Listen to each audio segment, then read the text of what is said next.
लंका कांड के अंतर्गत आप सुन रहे हैं कि हनुमान जी अयोध्यापुरी में हैं, भरतलाल से संवाद हो रहा है और समाचार जानकर भरतलाल जी ने हनुमान जी से कहा था कि आप हमारे बांध पर बैठिए, पर्वत समेत हम आपको वहां पहुंचा देंगे, क्योंकि विलंब कर लिया उस समय, अब विलंब के कारण ये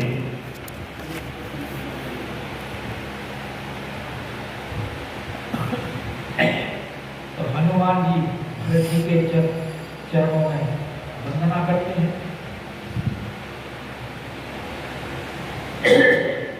और हाथ जोड़ करके बोलते हैं कि तव प्रताप मोर अरजई हम नाथ प्रभु, अब मैं स्वयं ही अपने आप चला जाऊं, आपको कष्ट करने की आवश्यकता नहीं है, क्योंकि हनुमान जी का गर्व अब खंडित हो चुका है। जब राम जी के सामने चले थे तो अपने गर्व अभिमान से चले थे ना कि जितनी देर में तेल में सरसों डाली जाए और वो चटक के बाहर आए, इतनी देर में बाहर आ जाए, लेकर के आ गए। और अब विगत अभिमाना बोल रहे हैं, क्योंकि अभिमान भ्रष्ट हो गया कि राम प्रभाव विचारी गौरी बंद चरण के कपि कर चोरी, और कह रहे हैं कि तब प्रताप आपका प्रताप, मन में कह रहे हैं कि मैंने देख लिया कितना है, क्योंकि बाण पर चढ़ करके फिर गीतावली के अनुसार उतरी आई है ना, अंदाजा लगा लिया ना। गीतावली में जो बताया, कल आपने गीतावली की जो कथा सुनी कि हनुमान जी बाण पर चढ़ गए पर्वत समेत और देख लिया कि हाँ ये भेज देंगे, इनकी सामर्थ्य जान ली, तो उस प्रताप को समझ गए हनुमान जी के अंदर कितना प्रताप। तो इसीलिए भरत जी से प्रार्थना करते हुए कह रहे हैं कि तब प्रताप राम जी का तो प्रभाव और प्रताप और भरत जी का भी प्रताप सम्मिलित हो गया, तो अब तो विलंब होने का कोई प्रश्न ही नहीं है। राम जी का भी प्रताप है, भरत जी का भी, और जय हम तुरंत पहुंच जाऊंगा। और इस प्रकार कह करके तो पहले तो उन्होंने भरत जी से आज्ञा ली, अब मुझे आज्ञा दीजिए कि मैं राम जी की सेवा में जल्द से जल्द पहुंचूं। और फिर भरत जी के चरणों में वंदना की, हस कही आयसु पाई पंथि चलो हनुमान। अब वंदना करके और भरतलाल जी की चल दी। अब तक तो इनको कपि कह करके संबोधन कर रहे थे, कीस कह करके संबोधन कर रहे थे। अब इनका घमंड जब जा चुका है तो अब इनको हनुमंत कहा और आगे पवन कुमार भी बोलेंगे, नहीं तो भरत जी के रंगे प्रसंग में इनको पवन कुमार इत्यादि नामों से संकेत नहीं किया। तो भरत बाहुबल शील और प्रभु पद मन मौजात सरार पुनि पुनि पवन कुमार। अब भरत जी का जो बाहुबल है, क्योंकि राम जी ने कहा था ना कि हनुमान जी के होते लखनलाल जी की शक्ति लगती, अगर भरत जी होते तो ऐसा, तभी तो उनको अहंकार हुआ था। अब उन्होंने स्वयं प्रत्यक्ष अपनी आंख से देख लिया उनका बाहुबल, भरत और शील राम हनुमान जी के राम का उच्चारण करते ही दौड़ करके आए, झंडे से लगा लिया। और गुण प्रभु के चरणों में उनकी प्रीति कितनी है कि प्रभु से उन्होंने प्रार्थना की कि अगर आपके चरणों में मेरा प्रेम है तो इस कपीस को आप श्रम से हीन कर दीजिए, विगत श्रम सूला। तो ये सारी बातें विचार रहे हैं हृदय में हनुमान। भरत बाहुबल तीर गुण प्रभु पद प्रीति अपार। भरत जी की जो प्रीति है राम जी में वो बहुत है, और राम जी की भरत जी में प्रीति बहुत है। भरत जी जब वहां पहुंचे श्रृंगवेरपुर में, और भरत जी ने पूछा है कि राम जी कहाँ सोए हैं, वो सैया वगैरह दिखाई है, तो वहां उनका जो उस समय प्रेम छलका है, तो स्वयं उन्होंने निषाद राज ने तो भरत जी की प्रेम की भूरी भूरी प्रशंसा की। और यही बात भरद्वाज जी ने भी कहा है कि राम और सीता जी की सारी रात तो कोई स्मरण करते हुए भी थी। अयोध्या कांड के प्रसंग पढ़कर देखो तो वो अब भगवान जब भी वैसे ही प्रेम करते हैं भरत जी से जैसा भरत जी राम जी से करते हैं, तो उनके प्रेम की जो है वो प्रशंसा करते हुए जाते हैं कि भरत की प्रेम देखोगे। भरत के एक बार भरत जी ने कहा और प्रभु ने मेरी मूर्छा भंग कर दी। तो मन बार बार हृदय के अंदर सराहना करते हुए जाते। अब पवन कुमार जो है हनुमान जी के लिए इसलिए कहा है कि अब इनको पवन के वेग से ही जाना है। अब यहाँ की बात तो यहाँ छोड़ो, वहां क्या हो रहा है। अब अयोध्यापुरी को तो यहाँ ही कहेंगे ना, लंकापुरी को तो यहाँ कहते नहीं। अयोध्यापुरी है तो अयोध्यापुरी में यहाँ है, और यहाँ से अयोध्यापुरी तो परम पावन है क्योंकि भगवान की जन्मभूमि है। तो तुलसीदास जी का उसके प्रति लगाव भी है, इसलिए यहाँ अयोध्यापुरी से आप वहां का जब वर्णन कर रहे हैं युद्ध क्षेत्र का, तो वहां के लिए बोल रहे हैं कि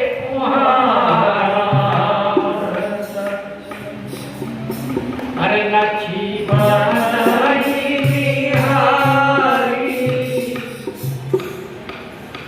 भगवान देख रहे हैं लखनलाल जी की तरफ। अरे बोले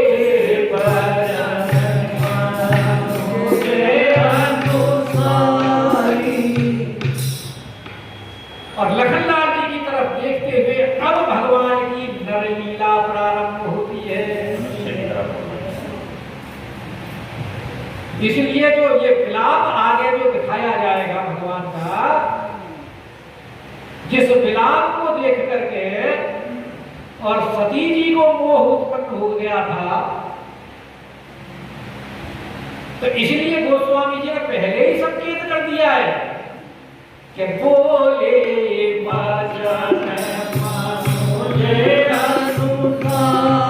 मनुष्य की तरह भगवान लीला कर रहे हैं, वचन बोल रहे हैं, क्योंकि देख लिया आधी रात बीत चुकी है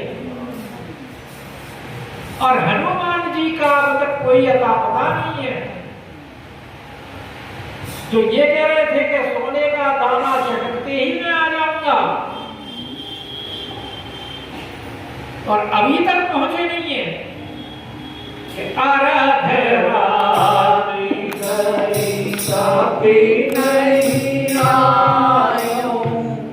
आधी रात तो समाप्त हो गई और समय थोड़ा ही रह गया,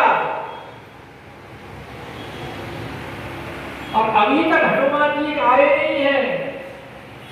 अब जो है मनुज अनुसारी वचन बोल रहे हैं भगवान कि जिस तरह ऐसे अवसर पर जो मनुष्य अपना विलाप करते हैं, अब भगवान मनुष्य की तरह ही विलाप करते हैं। करना में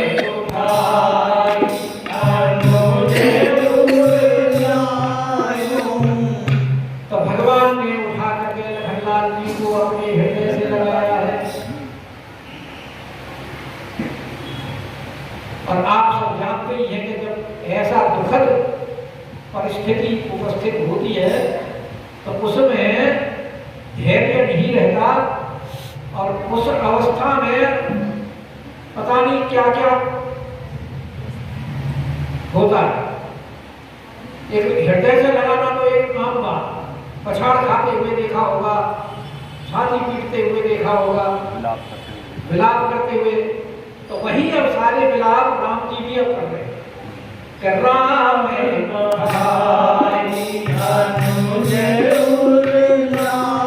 लखनलाल जी को अनुज को अपने हृदय से लगाए, क्योंकि राम जी को भी लक्ष्मण जी बहुत प्रिय। लक्षण धाम राम प्रिय,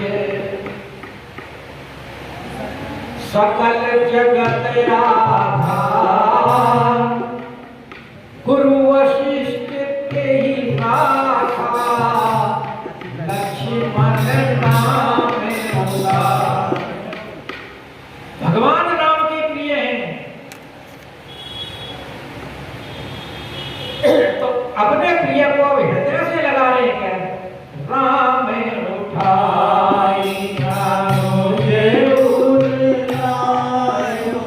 अब विलाप के शब्द सुन लीजिए भगवान, क्योंकि देखो विलाप के इस रामायण में दो ही सबसे ज्यादा मार्मिक प्रसंग है। या तो अयोध्या कांड में जब भगवान का वनवास हुआ है, जब सारी अयोध्या नगरी में जो शोक का वातावरण बना है,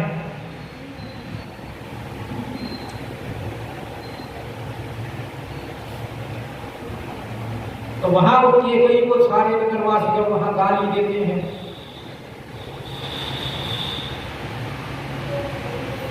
और यहां ये राम जी का विलाप चल रहा है। तो कह रहे प्रभु हृदय से लगा करके लखनलाल जी को कि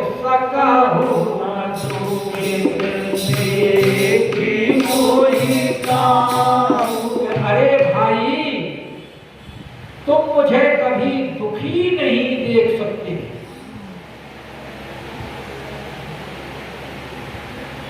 तभी तो भगवान के साथ चल दिए हैं, अभी तो लखनलाल जी के लिए आज्ञा थोड़ी हुई थी वनवास में। क्योंकि लखनलाल जी ने विचार किया कि प्रभु अकेले वन में कैसे रहेंगे, सेवा कौन करेगा इनकी। और भगवान लखनलाल जी ने सेवा की भी है। सुमित्रा जी ने भी लखनलाल जी को यही आदेश दिया कि तुम रे काज राम बन जाई, और उनका कोई उद्देश्य नहीं है, तुम्हारे ही लिए वन को जाए।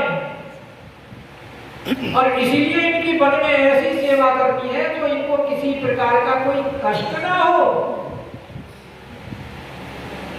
और लखनलाल जी ने वहां भगवान को कष्ट होने भी नहीं दिया है। तो राम जी यही तो कह रहे हैं कि मेरे खाने के बाद में आप खाना खाते थे, भोजन करते थे, मेरे सोने के बाद आप सोते थे, लेकिन अब स्वर्गलोक के सुख भोगने के लिए मेरे से पहले कैसे जा रहे हो? क्योंकि मैं बड़ा हूं तो पहले मुझे जाना चाहिए, और तुम मेरे अनुज हो तो तुम कैसे जा रहे हो? तो कह रहे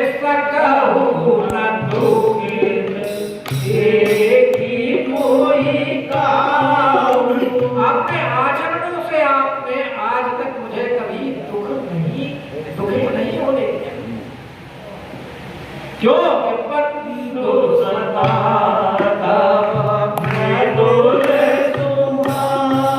तुम्हारा स्वभाव ही इतना कोमल और सरल है कि मेरे जरा से कष्ट में आपको अत्यंत पीड़ा होती थी।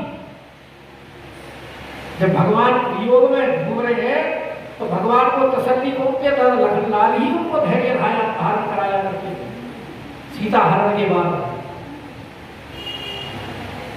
तो इसीलिए भगवान कह रहे हैं कि तुम्हारा इतना कोमल स्वभाव है कि मुझे कभी दुखी देख ही नहीं सकते थे। और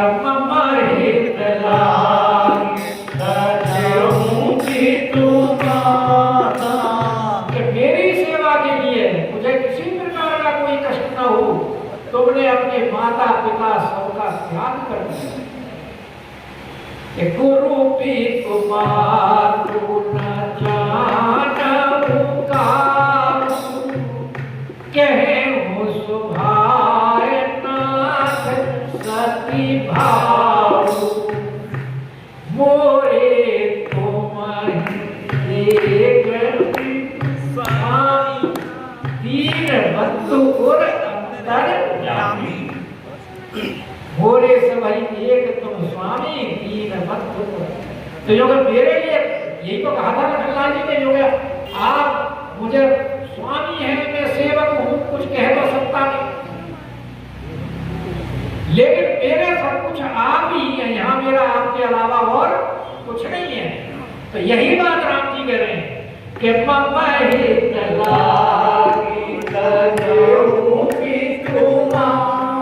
मेरे ही लिए तुमने माता पिता सबका त्याग कर दिया और सहे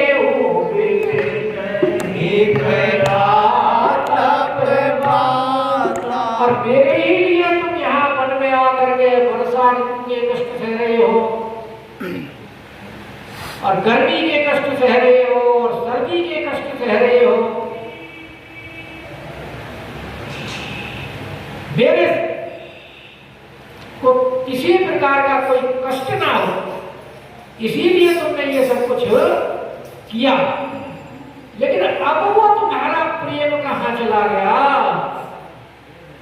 सो अनुराग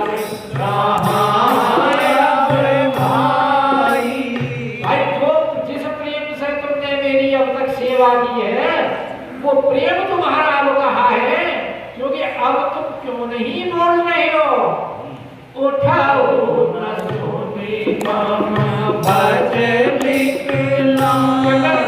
लिए इतना व्याकुल हो रहा हूँ, इतना तड़प रहा हूँ, और तुम अब मेरी व्याकुलता को देख करके क्यों नहीं उठ करके बैठ जाते हो? भगवान विलाप कर रहे हैं कि जो जन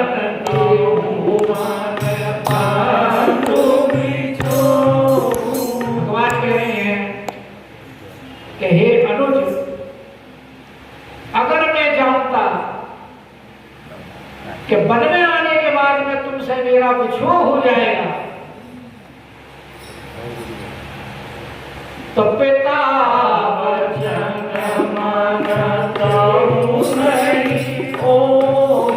तो मैं पिता के वचनों का पालन नहीं करता।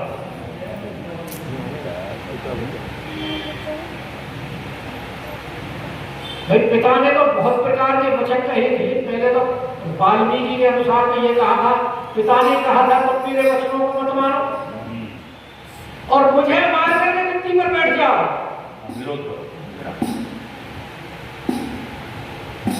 क्योंकि मैं वचनबद्ध हूं। तो मैं पिता, और फिर पिता ने कहा था कि इनको घुमा करके 5-4 दिन दिखा करके ले आना, वन दिखा करके। तो मैं पिता के उन वचनों को मानता ही नहीं, किसी भी वचन को नहीं मानता। पिता वचन मानते नहीं वो, ना तो 14 वर्ष के वनवास के समय को मानता, ना 3-4 दिन वाले को मानता।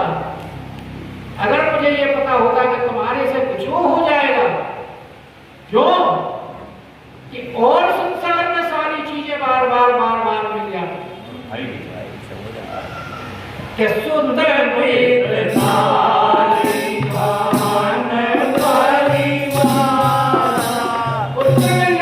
संसार में संपत्ति खोई हुई फिर वापस आ जाती है, स्त्री भी मिल जाती है, मकान दुकान परिवार सब, और पता नहीं कितनी बार जन्म होता है, कितनी बार पढ़ते हैं, ये सब चीजें दोबारा मिल जाती। लेकिन अगर कुछ नहीं मिलता है कि शुद्ध वेदना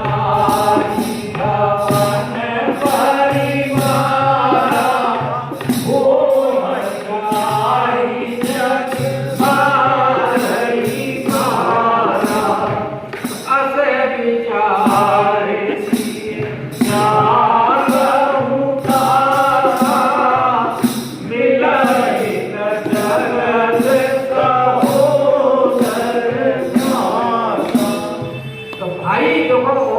सारी चीजें मिल जाती हैं, लेकिन भाई ये मन में विचार कर लो कि जो सहोदर एक ही उतर के जो होते हैं भाई, वो दोबारा नहीं मिलते।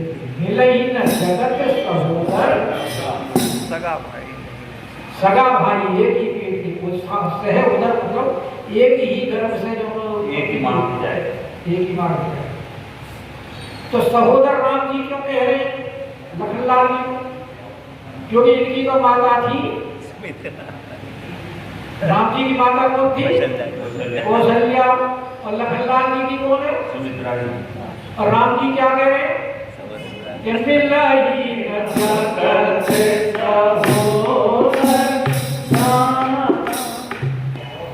तो भाई सहोदर कैसे हुए? जगत के लिए कह रहे हैं।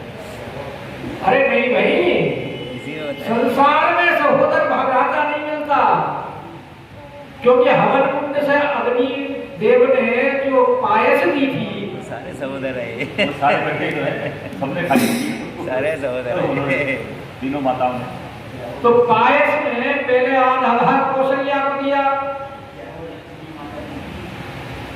और फिर आधे में से आधा भाग केकई को दिया, और फिर जो शेष रह गया फिर उसके दो भाग किए, और एक कौशल्या के हाथ पर और एक केकई के हाथ पर रखकर दोनों सुमित्रा को दिलाए। हीर सहोदर। तो जो कौशल्या के हाथ से जो भाग दिया गया था सुमित्रा को, उनके लखनलाल दिए, और जो केकई के हाथ से दिया गया था भाग, उनके शत्रुघ्न जी हैं। तो राम जी कह रहे कि मिला ही न जगत सहोदर, तो हुए ना सहोदर। हाँ हो गया बिल्कुल, एक ही गीत तो हमने सारे। और फिर कौशल्या के हाथ से ही भाग दिलवाया। और फिर दूसरी बात, भाई पिता अगर होते होते तो आगे भी गुंजाइश होती माहिती होने की। अब दशरथ जी महाराज तो चले गए, तो अब कहाँ होगा? तो इसलिए वो संभावना भी नष्ट हो गई है। इसलिए राम जी कह रहे हैं कि मिला ही न जगत सहोदर। और आनंद रामायण में कुछ वर्णन और है। आनंद रामायण में केकई के 3 संतान कही गई है।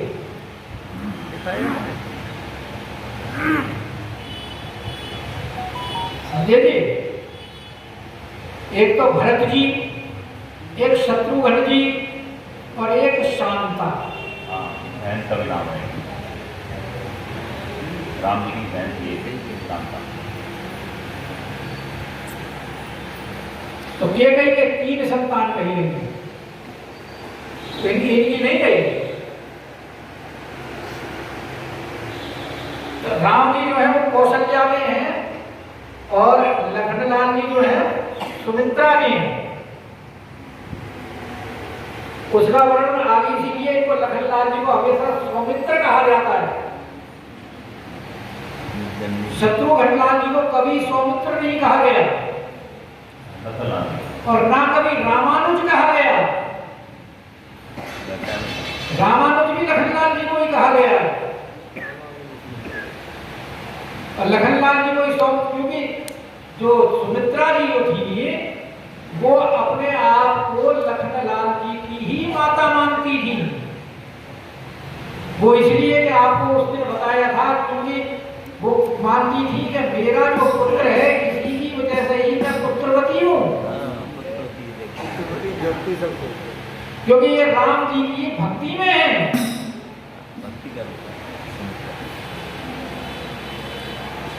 और मुझे इस बात का गर्व है कि मैं लखनलाल जी की माता हूं। तो यहाँ भगवान इसीलिए लखनलाल जी को अपना सहोदर कह रहे हैं, मिलाई न जगत सहोदर भाषा। और अब कह रहे हैं कि वो तुम्हारे बिना मेरी क्या स्थिति है। बल्कि अन्य जगह को कह दिया है, भगवान राम ने सुग्रीव देगा, इसलिए तुम अब यहाँ से अपने वहाँ चले जाओ रांची, क्योंकि लखनलाल के बिना मैं अब युद्ध नहीं कर सकता। क्योंकि मेरी अब स्थिति क्या है कि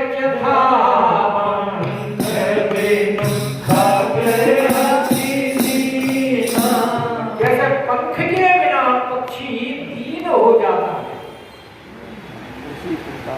और आपने जटायु की अवस्था देखी ही है। जब तक जटायु के पंख रहे हैं तब तक तो रावण के साथ खूब युद्ध किया है, और जब जटायु के पंख कट रहे हैं तो पृथ्वी पर गिर पड़े हैं, और संपादी वो भी बिना पंखों के आहार के बिना पड़ रहा है। तो वही कह रहे हैं कि जैसे पंख के बिना पक्षी दीन हो जाता है कि जथा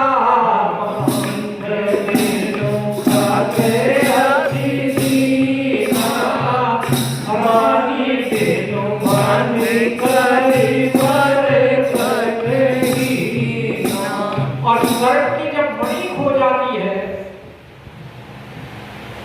तो सर्प मणि के वियोग में अपने प्राण त्याग देता है। और हाथी की अगर सूंड ना हो तो हाथी भी बिना सूंड के जीवित नहीं रहता, क्योंकि भोजन इत्यादि तो वो उसी से ही प्राप्त करता है। हाथी तो मणि का तात्पर्य है नेत्र, और पंख का तात्पर्य है पैर, और सूंड का तात्पर्य है हाथ। तो भाई तुम तो मेरे नेत्र थे, तुम मेरे हाथ थे, तुम मेरे पैर थे, और तुम्हारे बिना जब ये चीज नहीं होगी तो मैं कैसे युद्ध करूंगा। इसलिए कह रहे हैं कि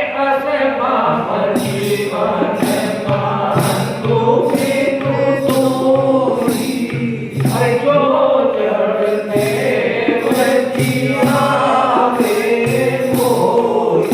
तो वैसे तो मैं अब जीवित नहीं रह सकता आपके बिना, लेकिन अगर मान लो देह में विधाता मुझे खिलाता भी है तो मेरी जिंदगी अब ऐसे ही होगी जैसे कि इन तीनों की होती है। और सबसे बड़ी बात तो ये है कि मैं अब अयोध्या क्या मुंह लेकर के जाऊंगा।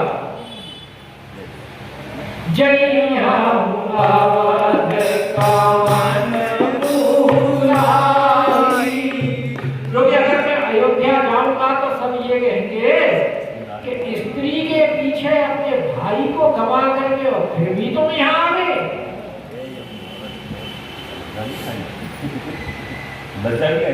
नारी तो प्रिय भाई गवाई, स्त्री को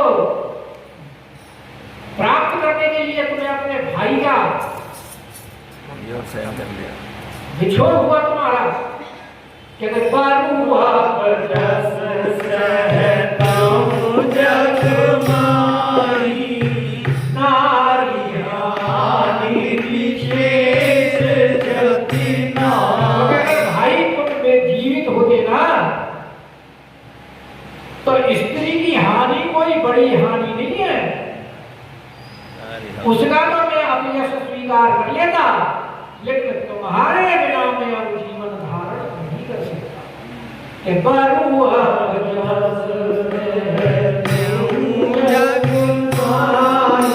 क्या लोग मुझे ये कहते हैं कि राम वीर नहीं है, अपनी स्त्री को खो करके बैठे हैं, तो वो सब यश को तो मैं स्वीकार कर लेता, क्योंकि स्त्री की हानि कोई विशेष हानि नहीं है, लेकिन भाई की हानि सबसे बहुत बड़ी हानि।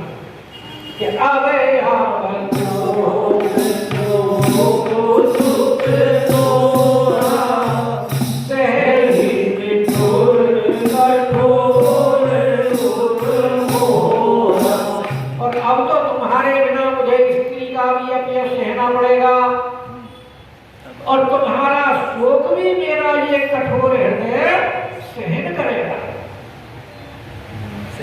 जय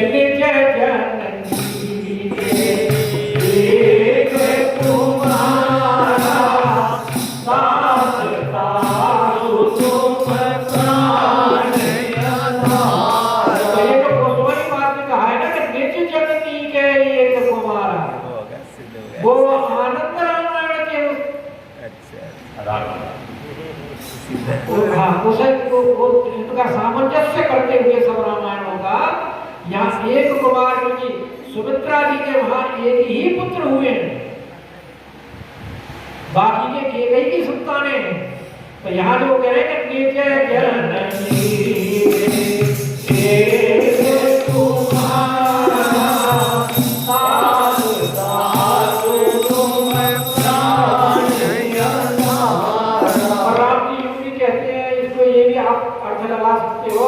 कि मैं अपनी माता का एक ही पुत्र हूँ और मेरे प्राणों के आधार आप हैं।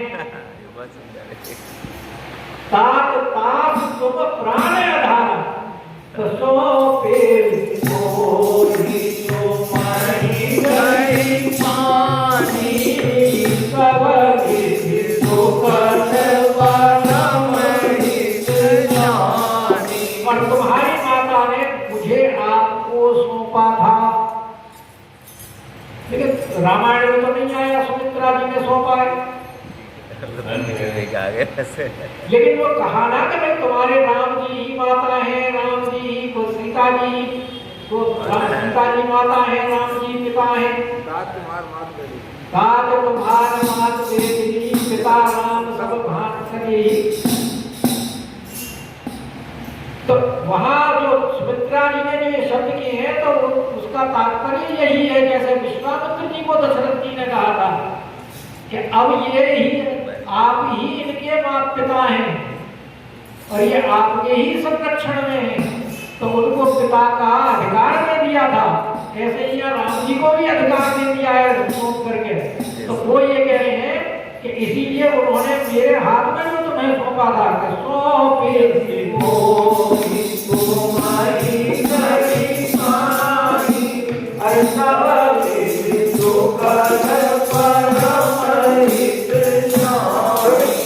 तुमको उन्होंने समझा था कि राम जी कोई इनके होते हुए कोई कष्ट नहीं हो सकता है, इसलिए मेरा परम हित सोच करके और सब प्रकार से सुख देने वाला सोच करके उन्होंने मेरे साथ में आपको किया था। तो अब मैं अगर वापस जाऊंगा तो सुमित्रा जी को क्या जवाब दूंगा कि उत्तर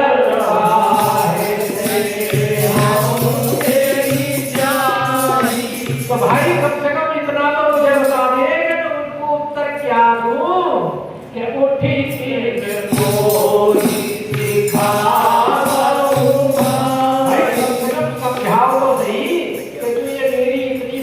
परेशानियां हैं, इनका समाधान कैसे हो कि बहु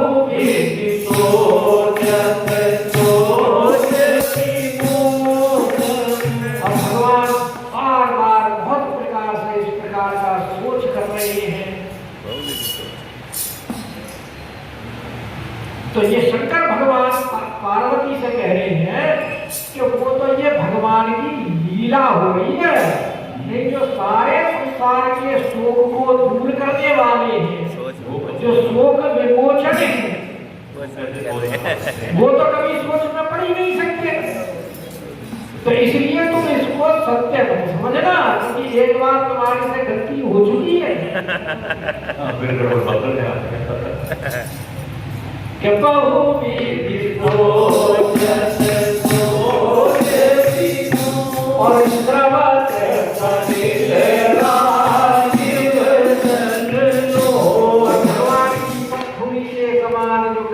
पंखुड़ी के समान नेत्र हैं, उनसे जल की वर्षा हो रही है, आंसू बह रहे हैं। तो यही बात पार्वती जी से कह रहे हैं, ओ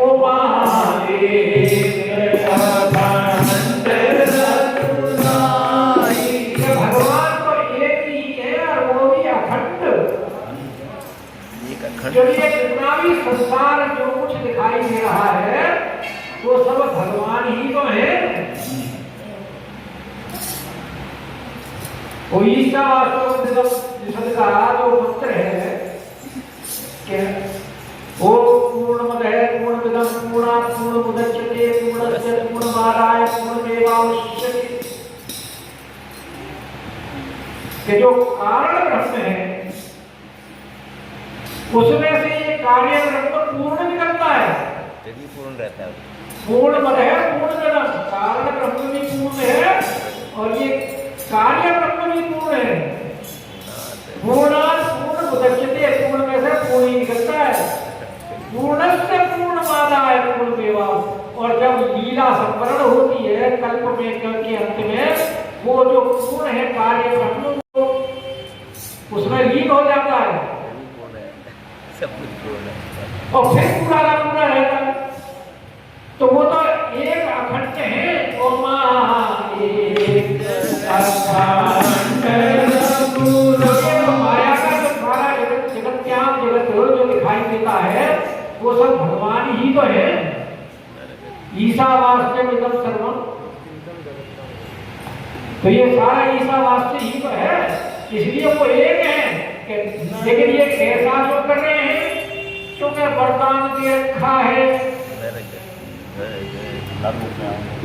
नहीं, मरेगा रावण किससे? नर से मरना है। हम काहूँगे मरे न मारे, बानर मनुष्य जाति कोई मारे। दो को जोड़ के तो मनुष्य लीला करके ही तो मारेंगे, इस लीला के बिना तो मार ही नहीं सकते। इसलिए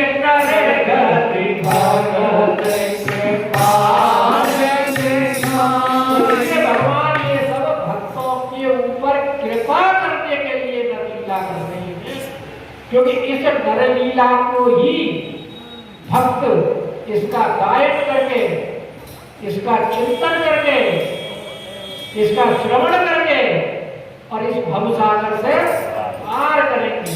इसलिए भगवान कृपाल, कौन से किसके ऊपर? भगत कृपाल, नरगति भगत कृपाल दिखाई।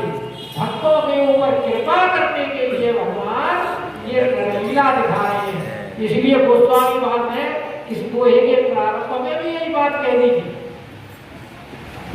कि बोले वचन मनुज अनुसारी, और यहाँ भी यही कह रहे हैं कि नरगति भगत कृपाल दिखाई। तो ये पार्वती तो प्रभु नर लीला कर रही है रावण कुमार के प्रभु प्रलाप सुनिवान